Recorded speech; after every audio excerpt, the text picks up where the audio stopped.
Yields back. Gentleman from Arizona is recognized for 5 minutes. Thank you, Mr. Chairman, and thank you, Director, for being here. I appreciate the change in the FBI and the tone since you've been there. We heard the ranking member, however, describe the FBI under your leadership as being resorting to political enforcement and you personally as being paranoid. I would just suggest that perhaps that is the projections of the ranking member himself and not you, sir. I want to refer to something that was said yesterday in yesterday's hearing by Senator Grassley. He said, it's well understood that your predecessor left you an FBI infected with politics. At your nomination hearing, he gave you records, made public records about whistleblowers regarding something called Arctic Frost. Arctic Frost was the FBI case opened and approved by anti-Trump FBI agent Thibault. And Arctic Frost became Jack Smith's elector case.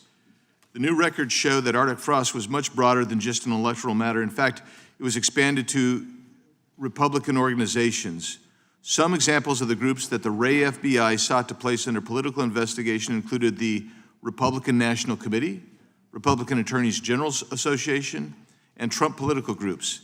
In total, 92 Republican targets, including Republican groups, Republican-linked individuals, were placed under the investigative scope of Arctic Frost. On that political list for investigation was one of Charlie Kirk's groups, Turning Point USA. In other words, Arctic Frost wasn't just a case to politically investigate Trump.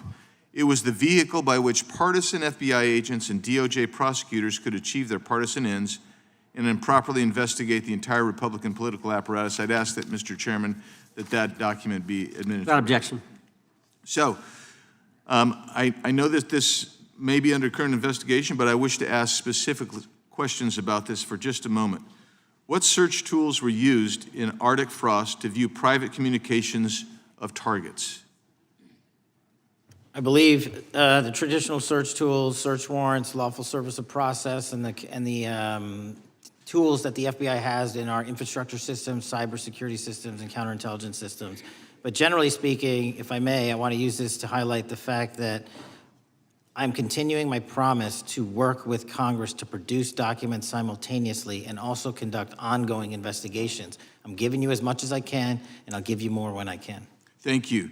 Another question regarding that is, were there any directives from the Biden White House concerning the Arctic Frost investigation? Were there any directives or communications from the Biden White House itself concerning the Arctic Frost investigation? I'll just rely on what was turned over to date, sir. Okay. So I want to add here, the search warrants that were used included the seizing of a U.S. member of Congress, his phone. I think we all know who that was and how that was taken away and used for political purposes, Mr. Chairman, Mr. Director. So we'll leave that for a second, and let's go over to the Charlie Kirk case for just a second. Let's emphasize this. How many hours did it take from the assassination to the arrest of the assassin, Mr. Director? 33.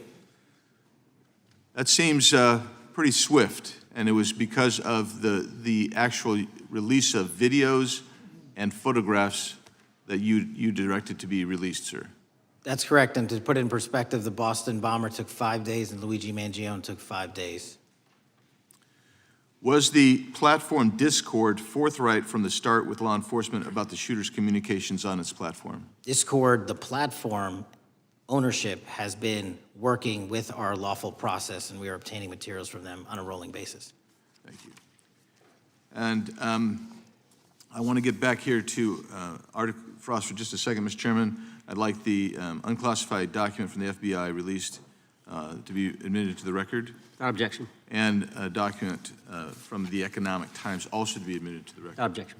So I'm going to give you the last 30 seconds. We could go on about the Epstein case. I've got a bunch about that, but I'm just going to let you, if you wish to respond to either of the too vitriolic questioning or statement from the Democrats. The work of the FBI speaks for itself. It's on showcase here today.